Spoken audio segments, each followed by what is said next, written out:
এই লুকটা কিন্তু আমি ক্রিয়েট করেছিলাম আমার স্টুডেন্ট সার্টিফিকেটের দিন। তো চলো এই লুকটা আমি কি করে ক্রিয়েট করলাম সেটাই আজকে তোমার সাথে শেয়ার করব। চুটকি মেরে একদম ড্রেসটা চেঞ্জ করে ফেললাম। তারপর এখানে আমি একটা গুড ভাইবসের কিউকাম্বারের টোনার ইউজ করেছি। তোমরা কিন্তু এই টোনারটা ডেলি বেসিসেও ইউজ করতে পারো। তারপর এখানে আমি একটা ময়শ্চারাইজার ইউজ করেছি, যেটা ছিল জাস্ট গোল্ডের ময়শ্চারাইজার। আর তোমরা কিন্তু ডেলি বেসিসে মেকআপ করলে তোমরা প্রাইমারটাকে স্কিপও করতে পারো। যেমন আমি কখনোই প্রাইমার ইউজ করি না, সবসময় ময়শ্চারাইজারই ইউজ করি।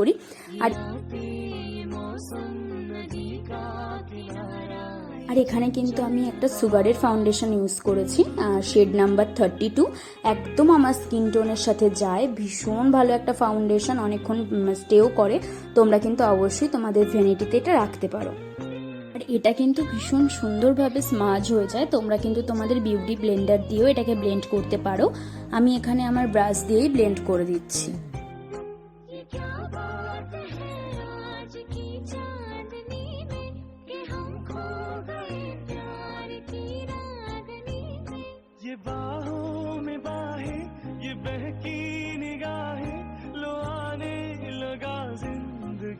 তারপর আমি কিন্তু এখানে ইউজ করেছি একটা মেকআপ স্টুডিওর লুজ পাউডার। ভীষণ ভালো এই পাউডারটা। আমি কিন্তু সবসময় আমার ক্লায়েন্ট বলো বা নিজের উপর বলো, এই পাউডারটাই কিন্তু সবসময় ইউজ করি। ভীষণ ভালো একটা ফিনিশিং দেয়।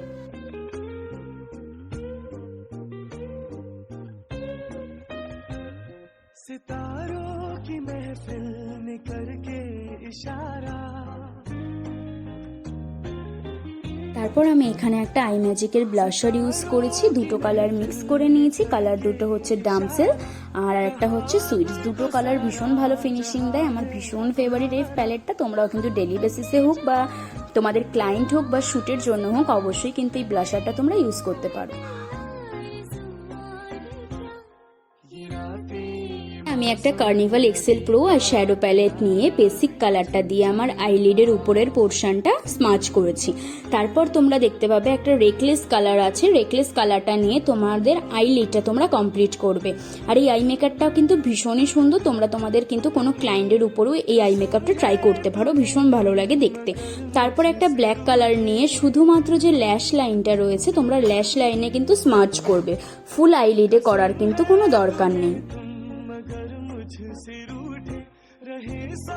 আর রেকলেস কালারটা কিন্তু ব্ল্যাক কালার দেওয়ার পরে আরও একবার নিয়ে ফুল মেকআপটা স্মাচ করে দেবে। তারপর আমি ল্যাশ লাইনের নিচে আমি কিন্তু একটা বেস কালার নিয়েই কিন্তু একবার স্মাচ করে দিয়েছিলাম। এখানে আমি একটা মেবলিনের ক্লোজ আপ যে মাস্কারাটা রয়েছে সেটা ইউজ করেছি। ভীষণ ভালো এই মাস্কারাটা। তোমরা কিন্তু অবশ্যই তোমাদের রিয়েল ক্লায়েন্ট হোক বা পার্টি মেকআপ বা নিজেদের জন্য হোক না কেন ইউজ করতে পারো। একবার ইউজ করে দেখো, ভীষণ ভালো ফিনিশিং দেয়। আমার কিন্তু এটা পার্সোনালি ভীষণ ফেভারিট।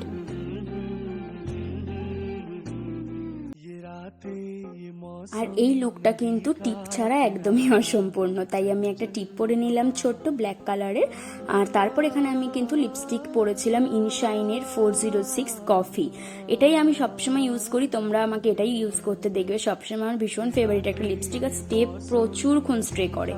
আর এই দেখো, তোমাদের সাথে একটা ছোট্ট গল্প শেয়ার করি। এই যে তোমরা কানেরটা দেখতে পাচ্ছ না, এই কানেরটা না আমি আমার পুজোতে ড্রেস কেনার অনেক আগে কিনেছিলাম। কিন্তু আমি কানেরটার কালার ভেবে সত্যি ড্রেস কিনিনি। তবে যখন পুজোতে যখন এই ড্রেসটা পরেছিলাম, তখন মা বলছে, কিরে তোর তো কানেরের সাথে ড্রেসের কালার সেম হয়ে গেছে। সত্যি ছোট ছোট জিনিসগুলো কত ভালো লাগে না? তো যাই হোক, তোমাদের আজকের ভিডিওটা কেমন লাগলো অবশ্যই জানিও।